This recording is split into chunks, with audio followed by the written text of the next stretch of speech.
Hello YouTube, this video will be about me machining this new gantry baseplate for the 6040 Y-axis linear rail upgrade, and I'm using my little mini mill.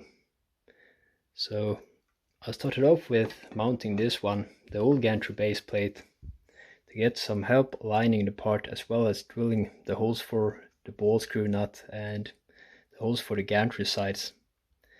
So I hope you enjoyed the video.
I think that this will be the best method for me. I mounted two, what are these called? 246 blocks, I think, but it wasn't really enough for it to reach all the way up to here, so I added my smallest parallel on this side. So the plan is that I will do some milling, about 200 millimeters, I think my travel is, and then move the part in the vise, mill some more, and so on.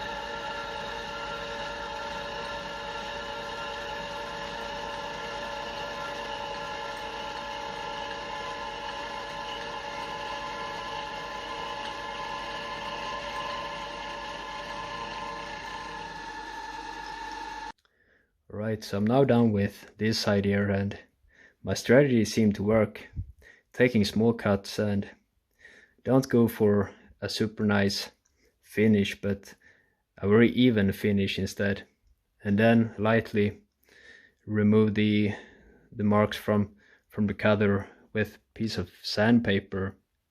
This one didn't need too much of sanding at all. I did get a small mark here that I can't remove, since if I were to remove this one, this piece here will no longer be flat. So let's flip it over and try and do the other side even better. Right, so I'm now set to mill this side here, and I'm out of this lubrication here, so I had some that one is supposed to mix with water. So I did so and put in this one, so that will be interesting to see how that will work. And I also changed the cutter to a 12mm aluminium cutter.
Right, so here we have it.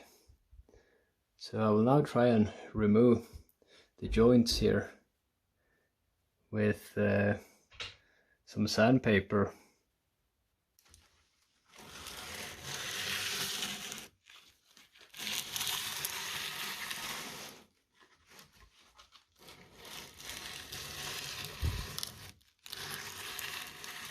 So now I've been grinding for about 10 minutes and I think that I removed all the marks, but now there are some marks from the sandpaper instead, so I will try and go over it with a finer sandpaper.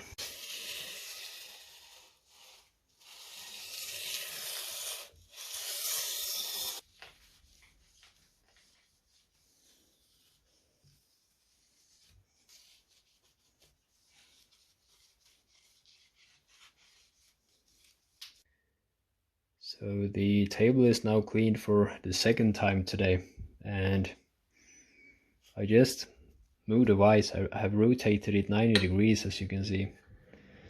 Okay, so let's mount the piece. So this is how it looks, and it's pretty large, but now I can use this one here to fixture it or to hold it.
So the first thing that I choose to do is to decide for the gap in between here, so that I will get a nice measurement between the holes here, and I choose to go for something like this. So I will have my 0 up here, and then this hole will be 4.5 centimeters. And then the next rail will be 10 and 14.5, so that feels nice and easy. So the next distance to check is this one here, or actually it's better to check the data of the rail block, but it seemed to be about 5.75 millimeters, but I'll have to check that up between the rail blocks, or between the two holes here, and it seemed to be 24.3, a bit higher than 24.3. So now I made one line in this direction and one line in this direction, so here we should have the center of the part, and it's very nice to have the part square now, since I can use this one for making the lines. So I used the pen making the lines, but I will now switch over to the caliper. So I've now locked the value at where I want it, and then I will simply put this one here right in the center, and then make a small little scratch here.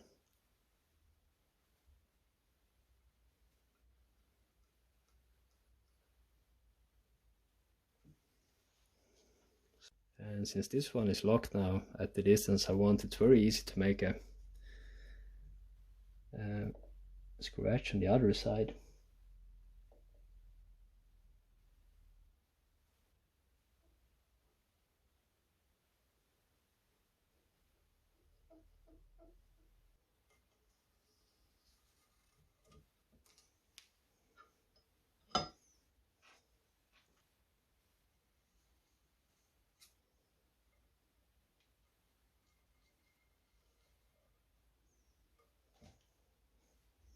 So I feel that the next lines to mark out are these two.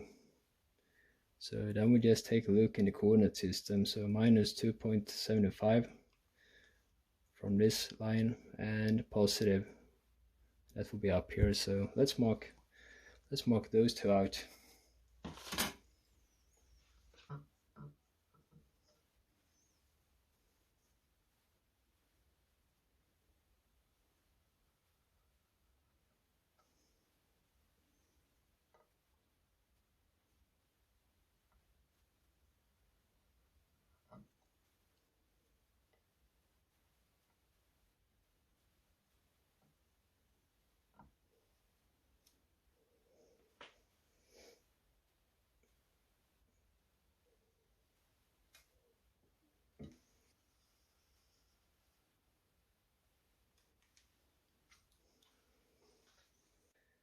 Right, so I'm now thinking that I would like to plot out this line here and this line here, and I was a bit unsure on the value between the holes.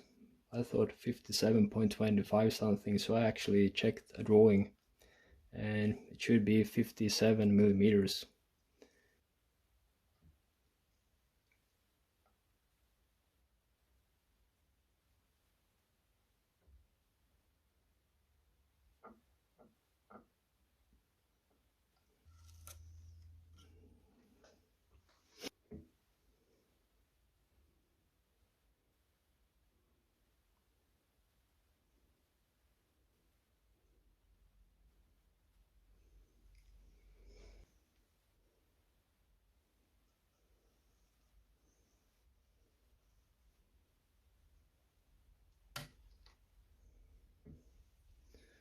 Now we only got two more lines left to mark out, and it's this one here and this one here. So this one is a negative 7.25 centimeters. So let's start off with that one.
So before I do the center punching, I wanted to double check, just so I haven't made anything stupid like placed a line 1 centimeter off or something like that. But it's looking very good. These two lines are perfect. These two, however, I think that they will work, but looks like they should be moved a little bit outwards. So I will just make the line a bit thicker, add one line next to it, and then center punch in the middle of the paint. So I now made the lines a bit thicker. So let's see how it looks now. These rail blocks here are not from Hivin, but the drawing that I looked at was from Hivin, so perhaps the measurement ain't exactly the same. I believe that these ones are knockoffs, since they were very cheap. But let's double check the distance between here also, because that one is critical. Between the rail blocks ain't that critical, since I can slide them apart a bit.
Right, so there we have them.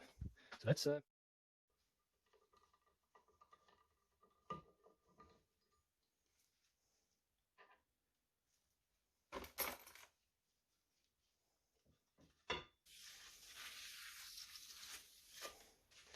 right, so the part is now set up on a compound table, and I had to use these ones. I couldn't use the Y's as I hoped. I hoped to clamp the piece between here, but that didn't work since the piece tilted. So I guess that these ones are used for pushing outwards. I've now chosen which drills to go for. Gearing 4.2mm, just to make it a bit easier to find the center. And after that I will switch over to gearing 8.5mm, and the screws that I will be using are M8, so they are right under 8mm. But it will also need to be some counter boring. So a 14mm end mill would be spot on, I think.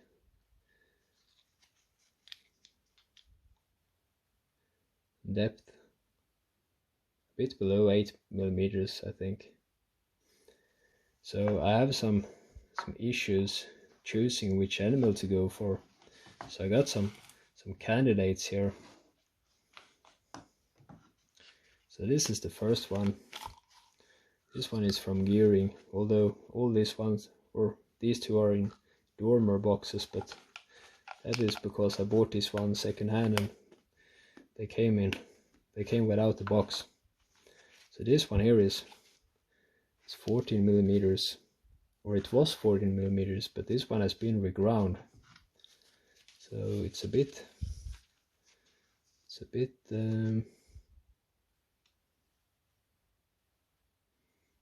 smaller than 14mm now, and it also got a small little radius, which might make so that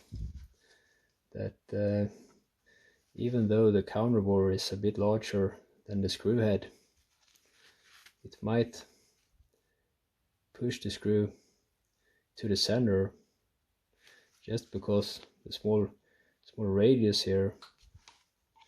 So the next candidate we got is 15mm, But the problem with this one is that this one got an even larger radius. This one here, that originally was 16 millimeters from a company called WNT. This one doesn't got as much of a radius.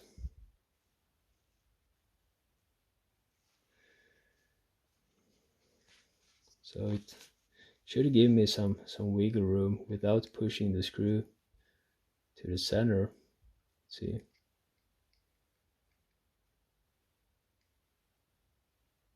Yeah, so about 14 millimeters, 14.33. So that I think will be enough. This thing here with the radius in the bottom, something that I haven't really thought of before, but it doesn't really matter if the bore is large, if it's a small radius in the bottom that pushes the screw to the center. So let's go for this one.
It is looking very promising, but one cannot take out the victory yet.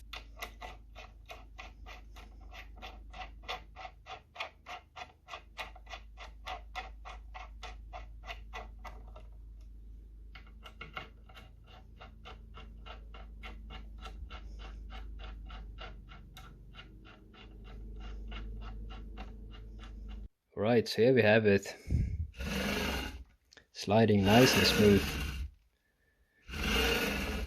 And this piece here actually took some more time than I thought, but it was good practice for me, since I'm a beginner and it's expensive with steels and aluminium and stuff like that.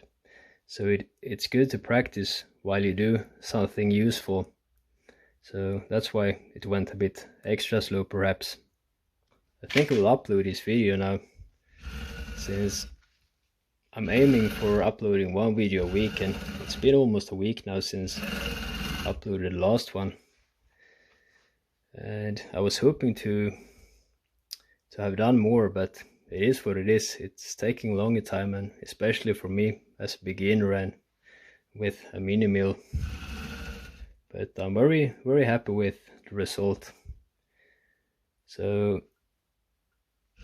thank you very much for watching, and please press thumbs up, and if you haven't subscribed already, please do so, and you're welcome to comment as well.